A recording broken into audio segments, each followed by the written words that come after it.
जय श्री राम भक्तों। माँ दुर्गा के कई रूप होते हैं। माँ दुर्गा के कई रूप होते हैं। भक्तजन अलग अलग नाम से माँ को पुकारते हैं, अलग अलग रूप में पूजा करते हैं और अलग अलग रूप में ही साधना करते हैं। आज जो मैं साधना बताने जा रहा हूं वो है कण मातंगी साधना। भक्तों, साधना एकदम सरल है। इसमें न तो कोई गुरु की आवश्यकता है और न आपको कोई ज्यादा सामग्री की आवश्यकता है। ठीक है भक्तों। और मातंगी की साधना आपको नवरात्रों में करनी पड़ती है। नवरात्र 4 आते हैं, आप सब जानते हो। 2 तो गुप्त आते हैं और जो 2 ये आपके सामने होते हैं। एक तो आसोस में होता है और एक चैत के महीने में नवरात्र आता है। ठीक है, तो ये बात आपको समझ आ गई। ये जो साधना बताने जा रहा हूं ये 9 दिन की साधना है। 9 दिन में ही आप सफल हो जाओगे भक्तों। 9 दिन में ही आप सफल हो जाओगे, क्योंकि कई साधना ऐसी होती है 41 दिन में पूरी होती है। कभी मेरे को टाइम मिलेगा तो आपको वीडियो के माध्यम से आपको बताओ, एक दिन में ही शक्ति खड़ी हो जाती है भक्तों। एक ही दिन की साधना में शक्ति होती है। वो भोग अलग होता है, वो भोग को देने का तरीका अलग है। जैसे कल मैंने एक वीडियो डाला था कर्ण परिसाधना, उसमें सिर्फ 7 दिन की साधना है। जबकि कर्ण परिसाधना का वीडियो डाला था उसमें 41 दिन की साधना है।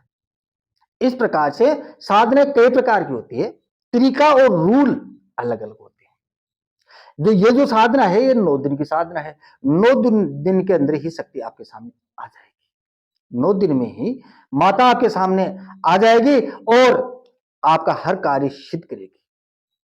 भक्तों, कर्ण मातंगी की साधना ऐसी साधना होती है कि अगर माता को आप प्रसन्न कर लो, माता के सामने आपको बाल हट करना है। जैसे छोटे बच्चे हट करते हैं ना, छोटे बच्चे कैसे हट करते हैं, जो आपके छोटे बच्चे हैं वो कैसे हट करते हैं, इस प्रकार से आपको माता के सामने हट करना है। बच्चों की तरह हरकत करना है और अब बच्चों की तरह ही माँ को प्यार करना है। और जैसे भी आप अपनी इच्छा से जैसे आप कहो वैसे ही माता को आप प्रसन्न करना है। जैसे छोटा बच्चा अपने माँ बाप को कैसे प्रसन्न करता है, उसी प्रकार से आपको भी अपने इष्ट पे, अपने इष्ट को प्रसन्न करना होगा। तो आपका जो इष्ट है आपको तुरंत दर्शन देगा, इसमें कोई संशय नहीं है। सिर्फ भक्ति के ऊपर डिपेंड होता है कि भक्त का भाव कैसा है।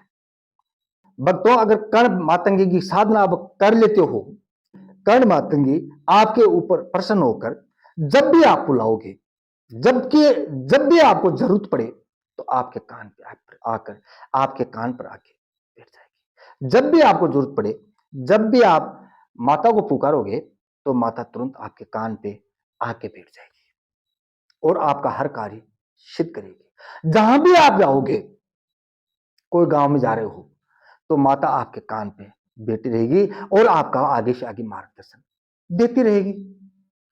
इसमें कोई दो राय नहीं है। वो भक्त पे डिपेंड होता है। भक्तों, आप पे डिपेंड है आप कैसी भक्ति करते हो। ठीक है भक्तों, तो आपके कान पे बैठकर माता आपको सब कुछ बताएगी।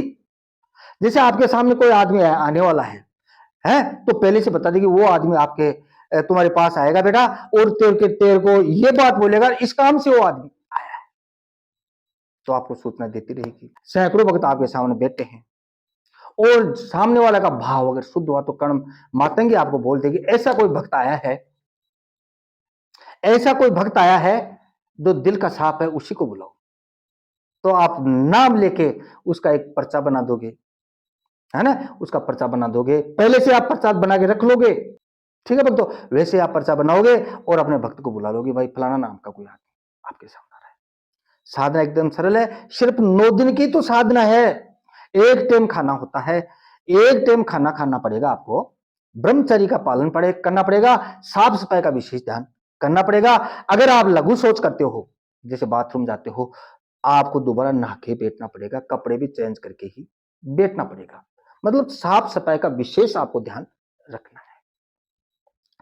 अब नवरात्र जब भी आपके सामने आए, आपको कर्ण मातंगी की फोटो लाना है, बाजार में मिल जाती है। एक चौकी लानी है, चौकी के ऊपर एक कपड़ा बिछाना है, लाल कपड़ा बिछा देना, उस कपड़े के ऊपर एक फोटो लगाना है। यह क्रिया आपको प्रातः काल करनी है। ध्यान रहे भक्तों, जिस साधना के बारे में रात को बताऊं तो रात को ही करो और दिन में बताऊं तो दिन में ही आपको करनी होगी। ये साधना आपको दिन में होगी, वो भी प्रातः काल।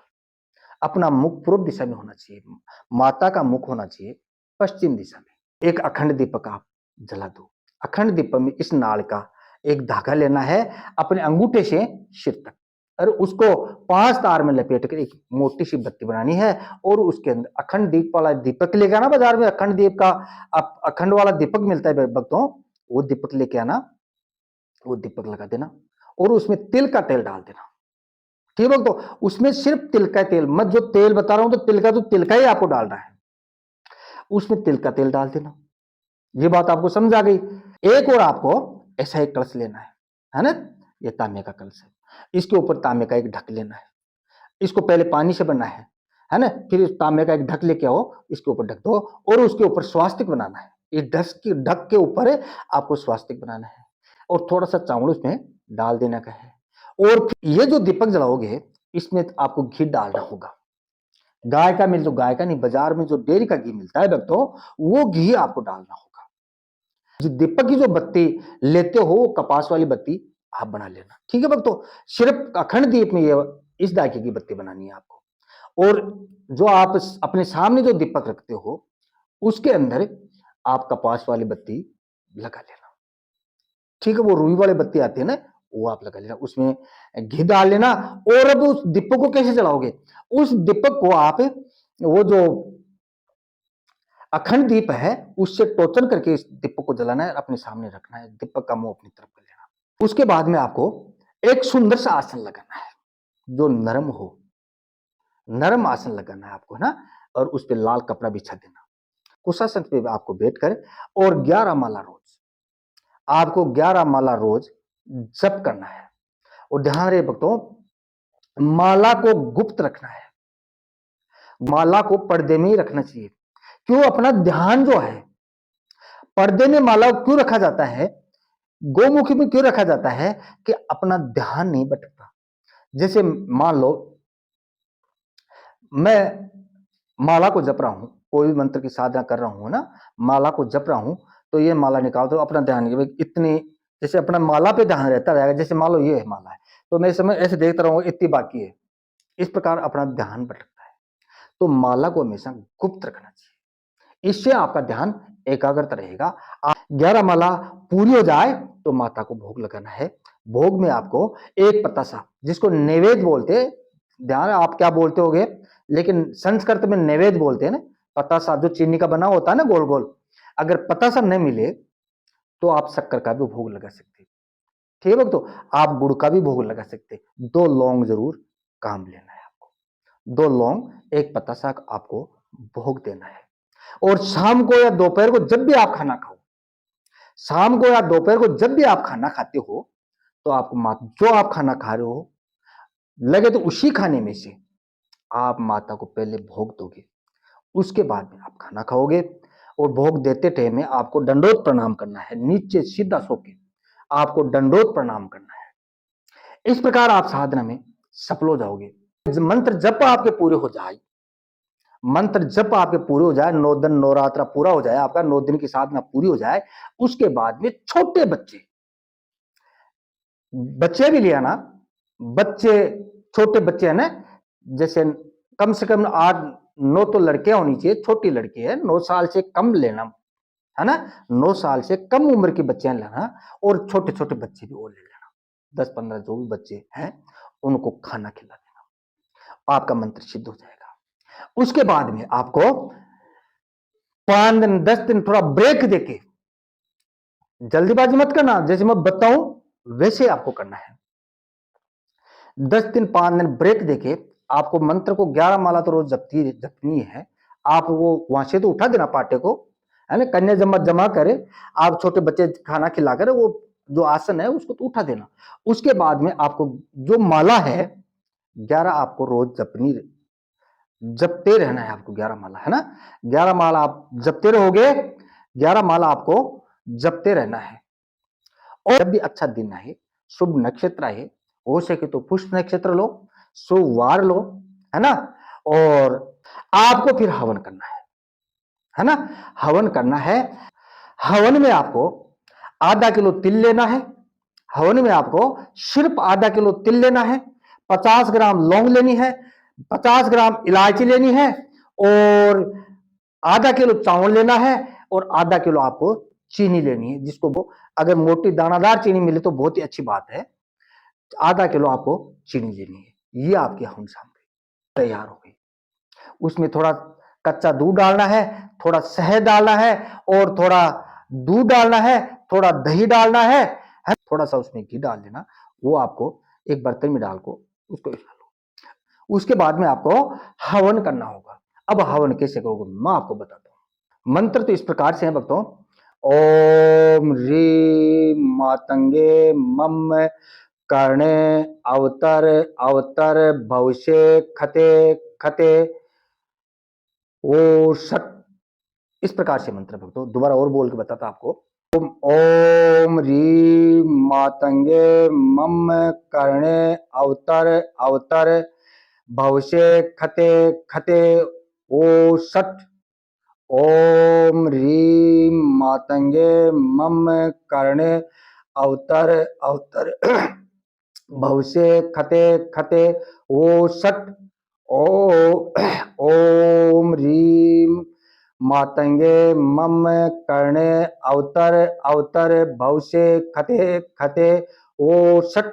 इस प्रकार से मंत्र है। लेकिन हवन करते टाइम में आपको क्या बोलना होगा, आपको क्या बोलना, मंत्र बोलो पहले तो। ऐसे आपको हवन सामग्री ऐसे उठानी है, सामने एक वेदी बनानी है ना, ठीक है। तो सामने एक वेदी बनानी है। वेदी गाय के जो कंडे होते हैं, वेदी में जो आप अग्नि प्रज्वलित करोगे तो गाय के कंडे लेके आना, थोड़ा घी डालना है, अग्नि चेतन हो जाएगी। और उसके बाद में आपको इस प्रकार से हवन करना है। जैसे ऐसे जैसे सामान उठाया, थोड़ा हवन सामग्री उठाई, ओम मंत्र को बोलना है। ओम ओम ह्रीं मातंगे मम कर्णे अवतर अवतर भविष्य खते खते वो सट स्वाहा। इस प्रकार से आप हवन करोगे, बार बार हवन करोगे, बार बार मंत्र को बोलोगे, माला की कोई जरूरत नहीं है। अनंत 11-21 आप आहुति दोगे, हो सकता है ज्यादा भी देनी पड़ जाए, तो आपके सामने आवाज आना स्टार्ट हो जाएगी, ठीक है भक्तों। और माता से हाथ जोड़ के आप प्रार्थना करो, हे माता जब बुलाऊं जब आप आओगी, ठीक है भक्तों। जब बुलाऊं जब आप आना और मेरा समस्या का समाधान आप बताओगे। और भक्तों आप जब साधना करो, माता को पाटे बिठाओ।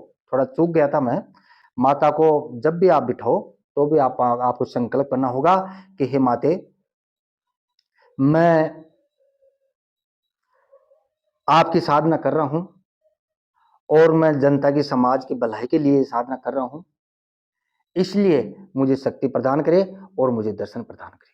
इस प्रकार से आप संकल्प कर लेना। और हवन करते टाइम भी आपको संकल्प करना है कि हे माता, मैं हवन कर रहा हूं और आप मेरे कान में आके बैठना है और मुझे दर्शन देना है। इस प्रकार हवन करते टाइम भी ये बोलना है। और जब भी आप कहीं दरबार लगाते हो सकता है आपके भक्त खूब आए और आप दरबार लगाते आसन में बैठ के सिर्फ आपको 21 बार इस मंत्र का जप करना है और माता आपके कान पे आके बैठ जाएगी, ठीक है। तो भगवान आपका भला करे। जय श्री राम, जय